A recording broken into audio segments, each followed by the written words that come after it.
नमस्ते। आज हम बात करेंगे कुछ ऐसी आम दवाइयों के बारे में जो शायद आपने भी ली होंगी या आपके बच्चों को दी गई होंगी।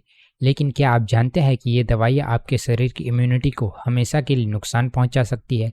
मैं बात कर रहा हूँ एंटीबायोटिक्स की, जैसे एमोक्सिसिलिन, पेनिसिलिन और एजिथ्रोमाइसिन, जिनके बारे में मशहूर डॉक्टर मार्टिन ब्लेजर ने अपनी किताब मिसिंग माइक्रोब्स में बेहद चौंकाने वाले खुलासे किए हैं। सेक्शन 1, एमोक्सिसिलिन, सबसे आम लेकिन सबसे खतरनाक। ये दवा हर दूसरी बीमारियों में दी जाती है, बुखार, गले की खराश, दांत दर्द, कान का दर्द। लेकिन ये सिर्फ बुरा बैक्टीरिया नहीं मारती, ये आपके शरीर के अच्छे बैक्टीरिया को भी खत्म कर देती है। डॉक्टर ब्लेजर कहते हैं एमोक्सिसिलिन शरीर के अंदर बमबारी करती है और उसका सबसे बड़ा असर पड़ता है आंतों में मौजूद माइक्रोबायोम पर। यही माइक्रोबायोम हमारी इम्यूनिटी, डाइजेशन और यहाँ तक कि बच्चों के दिमाग के विकास में भी मदद करता है। सेक्शन 2, पेनिसिलिन, माँ और बच्चे दोनों के लिए हानिकारक। पेनिसिलिन को अक्सर गर्भवती महिलाओं को दिया जाता है, खासकर अगर वो ग्रुप बी स्ट्रेप पॉजिटिव है। लेकिन लेखक का कहना है कि 100 में से 96 मामलों में इसकी जरूरत ही नहीं होती। फिर भी हर साल हजारों महिलाएं ये दवा लेती है और इसका असर सीधा बच्चे के विकास पर पड़ता है। शिशु को जन्म लेते ही जरूरी बैक्टीरिया नहीं मिल पाते और इसका असर उसके पूरे जीवन की इम्यूनिटी पर पड़ सकता है। सेक्शन 3, बच्चों की दवाइयाँ, एजिथ्रोमाइसिन, क्लेरिथ्रोमाइसिन। अगर आपके बच्चों को भी एजिथ्रोमाइसिन या क्लेरिथ्रोमाइसिन दी गई है तो जरा सोचिए, क्या वो जरूरत थी?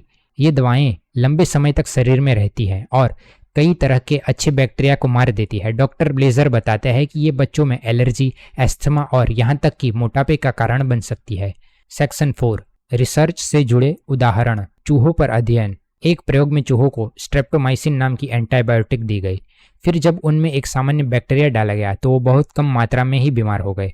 मतलब यह है कि एक एंटीबायोटिक से ही शरीर की सुरक्षा कई गुना कमजोर हो गई थी। इसी तरह टाइलोसिन नाम की दवा जो जानवरों को दी जाती है मोटा करने के लिए, वही दवा चूहों को दी गई तो वे भी मोटे हो गए। यही हो रहा है आज के बच्चों के साथ, बिना जरूरत दी गई दवाओं से। सेक्शन 5, चेतावनी और समाधान। तो समाधान क्या है? क्या हमें कभी भी एंटीबायोटिक्स नहीं लेनी चाहिए? ऐसा नहीं है, लेकिन हमें डॉक्टर से सवाल जरूर पूछना चाहिए। क्या यह दवा जरूरी है? क्या यह वायरस के लिए तो नहीं दी जा रही? क्या कोई और विकल्प है? याद रखिए, हर बार जब हम बिना जरूरत एंटीबायोटिक्स लेते हैं, हम अपनी आने वाली पीढ़ी की इम्यूनिटी को कमजोर कर रहे हैं। कंक्लूजन, डॉक्टर मार्टिन ब्लेजर की यह किताब हमें एक जरूरी चेतावनी देती है कि हम बीमारियों से लड़ने के लिए जिस मदद पर भरोसा करते हैं, उन्हीं अच्छे बैक्टीरिया को खत्म कर रहे हैं। तो अगली बार जब कोई डॉक्टर दवा लिखे तो सवाल जरूर पूछिए, अपने बच्चों की रक्षा कीजिए और उस अदृश्य दुनिया की जो उनके शरीर के अंदर उन्हें रोज बचा रही है, अर्थात माइक्रोब्स यानी कि कीटाणु।